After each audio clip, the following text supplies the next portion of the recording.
NDAचे खासदार निवडून येतील अशा पद्धतीची घोषणा केली. तो त्यांचा आत्मविश्वास त्यांनी सभागृहामध्ये ज्या पद्धतीनं आत्मविश्वासानं वक्तव्य केलं होतं त्याची पूर्ती करण्याच्या अनुषंगानं भारतीय जनता पार्टीनं संबंध देशभर बूथ विजय अभियान आजपासून 6 दिवस देशभर सुरू केलेलं आहे. आणि या अभियानाच्या माध्यमातून संबंध देशातील बूथ सक्षमीकरण, बूथावरती वेगवेगळ्या पद्धतीचे कार्यक्रम, बूथ सक्षमीकरणाच्या माध्यमातून युवा वर्ग असतील, महिला असतील, वेगवेगळ्या सामाजिक, ज्याला आपण अल्पसंख्याक, दलित, OBC, आदिवासी या सर्व समाजाला घेऊन बुथावरती 370 गेल्या वेळेला जेवढे बुथावरती मतं मिळाले असतील त्याच्यापेक्षा त्या बूथवरती 370 मताधिक्य यावेळेला घेण्याच्या दृष्टिकोनातून एक कार्यक्रम संबंध देशभरच्या बुथावरील बूथ प्रमुखांना, वॉरियर्सना, कार्यकर्त्यांना देण्यात आलेला आहे आणि त्या माध्यमातून बुथाच्या सक्षमीकरणाचा कार्यक्रम आहे. आपल्या एकूण साधारणतः महाराष्ट्रामध्ये 86,000 बूथ आहेत. त्याच्यापैकी साधारणतः 75,000 बूथ गठीत झालेली आहेत.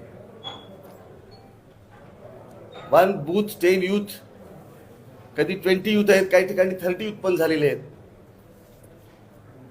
अशा पद्धतीची रचना संबंध देशभर, महाराष्ट्रात मी तुम्हाला मुद्दाम आकडेवारी तेवढ्यासाठी सांगितली, पण देशभर अशा स्वरूपाची बूथरचना ही पूर्ण झालेली आहे. आणि या 75,000 बूथांवरती पुढच्या या काळामध्ये जे विविध कार्यक्रम आपण आखलेले आहेत,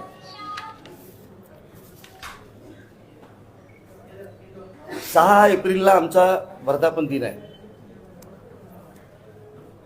आणि फार मोठ्या उत्साहानं देशभर भारतीय जनता पार्टीचा हा वर्धापन दिन, स्थापना दिन साजरा केला जातो. प्रत्येक कार्यकर्त्याच्या घरावरती भारतीय जनता पार्टीचा ध्वज असेल. प्रत्येक बुथाच्या ठिकाणी प्रमुख बुथावरील कार्यकर्त्यांचे मेळावे असतील.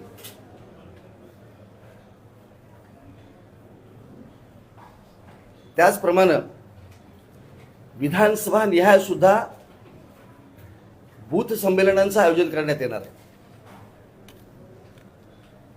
आपल्याला माहित आहे की भारतीय जनता पार्टीची संघटनात्मक मजबूती किंवा देशाच्या विजयाचं, महाराष्ट्रातल्या विजयाचं म्हणा किंवा भारतीय जनता पार्टीच्या एकूण संघटनात्मक विस्ताराचं मुख्य स्रोत काय असेल किंवा गुपित काय असेल तर हे संघटनात्मक रचना म्हणजे बूथ. आमच्या देशाचे गृहमंत्री, माजी अध्यक्ष, राष्ट्रीय अध्यक्ष, ते गुजरातचे गृहमंत्री असताना आणि राष्ट्रीय अध्यक्ष असताना त्यांनी देशभर बूथ जीता देश जीता,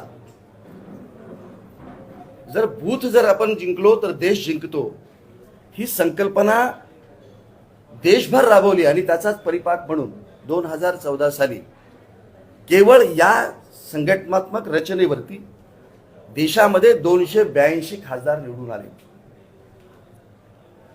आमच्याकडं त्यावेळेला विकासाचं सांगण्यासारखं काही नव्हतं कारण आमची सत्ता नव्हती, पण केवळ पार्टीची ताकद म्हणून आणि ह्या रचना म्हणून बुथावरच्या 282 खासदार निवडून आले. त्याच्यानंतर 2-5 वर्षामध्ये ज्या पद्धतीचं काम माननीय मोदी साहेबांच्या नेतृत्वाखालच्या सरकारनं केलं, त्यावेळेला साधारणतः देशभरामध्ये आमचे 30 कोटी लाभार्थी 5 वर्षात झाले होते. आणि हे 30 कोटी लाभार्थी आत्ता गेल्या 10 वर्षामध्ये हा आकडा आहे 60 कोटीचा. देशामध्ये 60 कोटी आज लाभार्थी आहेत, वेगवेगळ्या पद्धतीनं, वेगवेगळ्या जाती धर्मातले, वेगवेगळ्या स्तरातले, वर्गातले, महिला, तरुण, अशा वेगळ्या पद्धतीनं. जेव्हा आमचे 36 कोटी लोक हे लाभार्थी होते, तेव्हा आमच्या 282 जागा आल्या होत्या. आज 60 कोटी आमचे लाभार्थी आहेत. आणि म्हणून 2019 मध्ये 303 जागा आल्या. आज 60 कोटी लाभार्थी आहेत. आणि ज्या पद्धतीनं देशाचा विकास झालेला आहे, त्या विकासाच्या जोरावरती 400 की बार 400 पार हा नारा भारतीय जनता पार्टीने दिला आहे. आणि म्हणून येत्या 6 दिवसामध्ये आजपासून 6 दिवस बुथाच्या सक्षमीकरणासाठी मी आता सांगितल्याप्रमाणे बुथाच्या सगळ्या रचना, त्याच्या पलीकडं बूथ गठीत तर होणारच आहे, त्याच्या पलीकडं पेज प्रमुख ज्याला म्हणतो आपण, 60 मतदाराला एक प्रमुख असेल. त्याच्या पुढे जाऊन सुद्धा पानाच्या एका बाजूला म्हणजे 30 लोकांसाठी सुद्धा म्हणजे प्रमुख, अशा पद्धतीची रचना येत्या 6 दिवसामध्ये करून महाराष्ट्रभर बूथ संपूर्णपणे गठीत करणं, पेज प्रमुख गठीत करणं, वेगवेगळ्या प्रकारचे मेळावे घेणं, विधानसभा निहाय अशा पद्धतीची बूथ प्रमुखांची संमेलनं घेणं आणि प्रत्येक बुथावरती 51% मत कसं मिळेल, ज्याने आम्हाला आता मत दिलेलं. गेल्या 10 वर्षामध्ये मोदी साहेबांनी ज्या पद्धतीनं देशाचा विकास केला, या देशाचं चरित्र आणि चारित्र्य बदललं, जगामध्ये भारताचं फार मोठं नाव केलं, लौकिक केला. ह्या सगळ्या गोष्टी त्या मतदारांना सांगून त्यांच्या भारतीय जनता पार्टीकडे वळवणं आणि प्रत्येक बुथावरती 370 मताधिक्य गेल्या वेळच्या पेक्षा करणं, हा या 6 दिवसातला आमचा प्रोग्राम आहे. आणि त्यासाठी सर्व भारतीय जनता पार्टीच्या आमच्या संघटनात्मकदृष्ट्या सगळे आमचे काल म्हणजे दररोज भारतीय जनता पार्टीचे प्रदेशाध्यक्ष असतील, आमचे पदाधिकारी असतील, संघटनात्मक सगळ्या बाबी करून सगळ्या कार्यकर्त्यांना रोज अशा पद्धतीचं मार्गदर्शन करून त्यांना या कामाला 6 दिवसामध्ये करण्यासाठी सर्व कार्यकर्त्यांना पार्टीनं आदेश दिलेले आहेत. अशा पद्धतीचा हा बूथ विजय अभियानाचा कार्यक्रम आहे. आपल्या माध्यमातून हा एवढंच आपल्याला आम्ही आत्मविश्वास देतो, विश्वास देतो की देशाचे लाडके पंतप्रधान माननीय मोदी साहेबांनी जो सभागृहामध्ये 370 आणि 400 पार अशी जी घोषणा केली, ती सार्थ करण्यासाठी ती संपूर्ण देशातल्या भारतीय जनता पार्टीचे कार्यकर्ते या कामाला 6 दिवस पूर्णपणे लागतील. आणि निश्चितपणे जे देशाचे पंतप्रधान माननीय मोदी साहेबांनी जे आत्मविश्वासानं जे काही देशासमोर सांगितलं ते प्रत्यक्षात आणतील. माझं बोलून झालेलं आहे. आपल्याला काही विचारायचं असेल, बोलायचं असेल तर बोला. सर, पश्चिम बंगाल नांदेडला मोदी साहेबांची सभा वगैरे आहे का? अजून म्हणजे सध्या महाराष्ट्रात 2 सभा जाहीर झालेल्या आहेत. पुढच्या सभांचा टाइम टेबल यायचा आहे. सर, पश्चिम बंगाल, केरळ, त्याच्यानंतर पंजाब, दिल्ली देशाची राजधानी अशा म्हणजे महत्वाच्या राज्यांमध्ये देखील म्हणजे भाजपला म्हणजे फारसं काही तिथं यश मिळवता आलेलं नाही आजवर, आणि तिथे मजबूत स्थिती सुद्धा नाही. अशा परिस्थितीमध्ये आपण 400चा फिगर ग्राह्य धरलेला आहे. कोणत्या राज्यातून किती म्हणजे कोणत्या राज्यातून किती जागा येतील म्हणजे याचा काही अंदाज आकडा आहे का?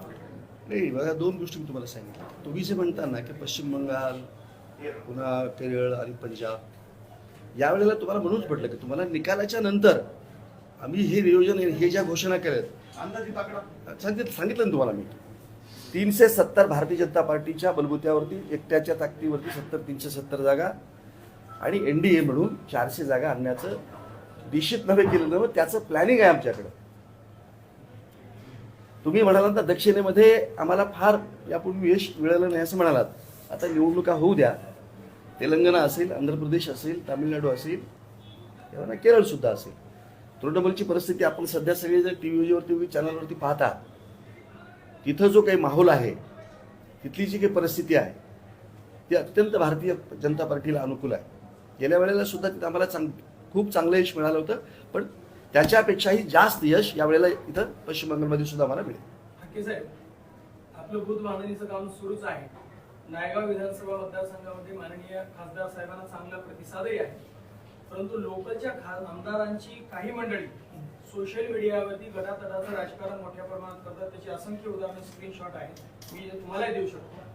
त्यामुळे काय व्हायला लागले की भाजपामधली गटातटाचे राजकारण ही इथल्या लोकसभेला अवघड जाणार आहे. त्यासाठी तुम्ही गटातटाचे राजकारण थांबवण्यासाठी काय करणार आहे? बघा, गटातटाचे राजकारण समजा असतील, मतभेद असतील, ती लोकसभेच्या निवडणुकीच्या अगोदर एकदा निवडणुका डिक्लेअर झाल्यानंतर नाही असं मी सांगितलं. बघा, प्रत्यक्षामध्ये तुम्हाला मतदानाच्या नंतर तुम्हाला लक्षात येईल. आणि इथं प्रत्येक कार्यकर्ता, आमदार असतील, लोकप्रतिनिधी असतील, सर्वजण यावेळेला कोणालाही कुठल्याही प्रकारची माफी नाही. भारतीय जनता पार्टीकडं प्रत्येक गोष्टीचा लेखाजोखा आहे. कोण काय करायला लागले, आज कुठल्या गाडीत कोण बसलाय, कुठं फिरतोय, या सगळ्या गोष्टीच्या नोंदी भारतीय जनता पार्टीकडे असतात. त्यामुळं कोण काम केलं, काम नाही केलं हे त्यांनाही माहिती आहे. कुणाला तुम्ही म्हणता कुणी असे कोणी लोक असतील समजा, तर त्यांनाही माहिती आहे की आपण नाही काम केलं तर आपलं काय होणार आहे. त्यामुळे तुम्ही पत्रकार लोकांनी चिंता करू नका, त्यांची चिंता आम्ही करू. जाती धर्माच्या आधारावर मतं मागू नये असं निवडणूक आयोगाचे निर्देश आहेत.